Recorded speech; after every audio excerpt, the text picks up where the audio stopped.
À Niamey, les étincelles qui permettent à de nombreuses petites entreprises de survivre sont en train de disparaître rapidement et personne ne le sait mieux que Tiemogo, un soudeur qui n'a pratiquement rien fait depuis qu'il s'est présenté au travail tôt ce matin. Son équipement est laissé au sol, non par manque de travail, mais par manque d'électricité. Depuis ce matin, nous n'avons rien et le problème, ce sont les coupures de courant. Pendant la journée, elles sont moins fréquentes. Il y en a une ou deux. Mais certains jours, les coupures de courant peuvent durer jusqu'à 15 heures. Parfois, le retour du courant ne prend que 2 ou 3 heures. Ensuite, nous devons attendre à nouveau. C'est pénible. Certains clients sont compréhensifs. D'autres, en revanche, vous pressent dès que l'électricité est disponible, alors que d'autres attendent aussi. Certains secteurs, comme celui du métal, plient sous la pression. Tiemogo a les mains liées par les coupures de courant paralysantes. Mais ses clients, beaucoup se montrent encore patients.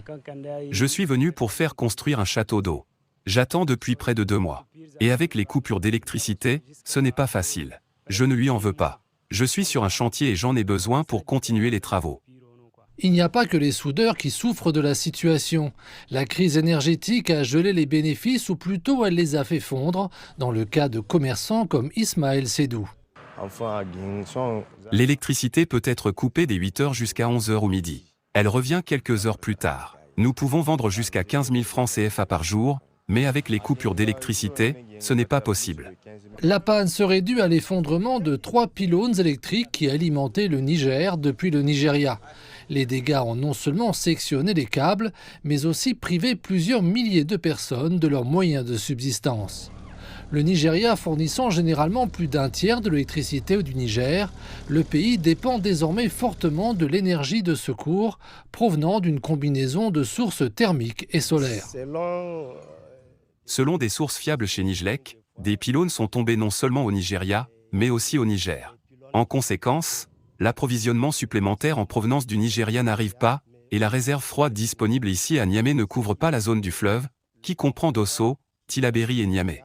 Avec tous les groupes thermiques et la partie photovoltaïque de Goro-Banda, plus l'installation au Royaume du Maroc, Nijlek affirme que les besoins de la zone du fleuve sont couverts à 70%.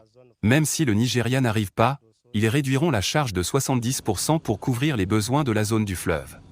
Il y a toutefois une lueur d'espoir au bout de ce tunnel sombre. En effet, le Niger met en place des solutions nationales. Le barrage de Kandadji devrait commencer à produire de l'électricité cette année. Il en va de même pour la centrale électrique de Dosso. Mais pour l'instant, les gens comme Tiemogo ne peuvent qu'attendre le retour de l'électricité qui alimente leur vie et leurs moyens de subsistance.